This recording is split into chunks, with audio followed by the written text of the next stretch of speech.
আসসালামু আলাইকুম।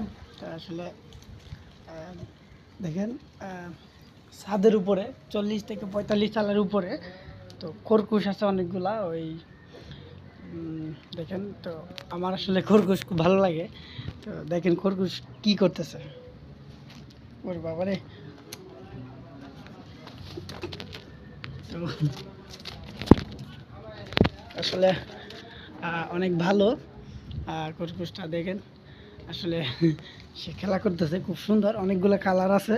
তো আমি আসলে আমার সাদা কালারটা কেটে জানি ভালো লাগছে, তো ওইটাই নিলাম।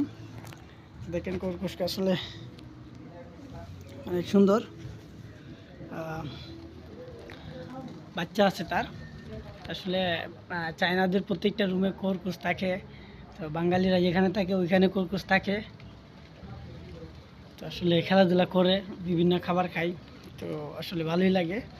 তো খরগোশটা আসলে অনেক সুন্দর, তো রেখে দিলাম। খরগোশের সাথে কিছু সময় কাটানো।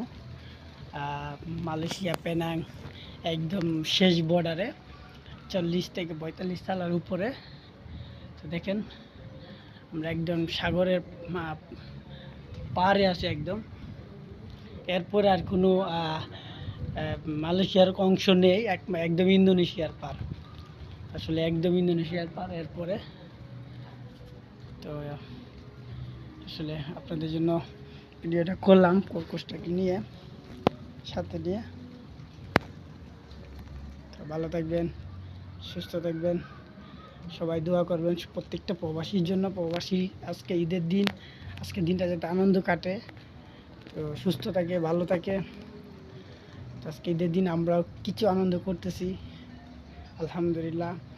অনেকের কাছে শুকরিয়া আদায়, পরিবার পরিজন ছেড়ে আসলে থাকাটা কষ্টকর, তাও ঘুরতে আসলে সবার সাথে একটু মনটা ভালো হয়। তো এখানে আমি খরগোশটাকে এখানে রাখবো। তো ঘুরতে আসছি বা দেখতে আসছি, এসে অনেক উপরে। না ভিউটা তো ওরা আমি নিয়ে এখন চলে যাব রুমে। আসলে সবার কাছে দোয়া চাই ঈদের দিনটা যাতে আজকে ভালো কাটে, এমনকি আনন্দময় কাটে।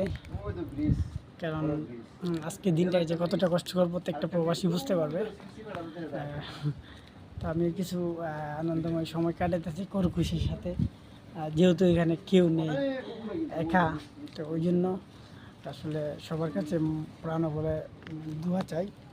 আল্লাহ হাফেজ।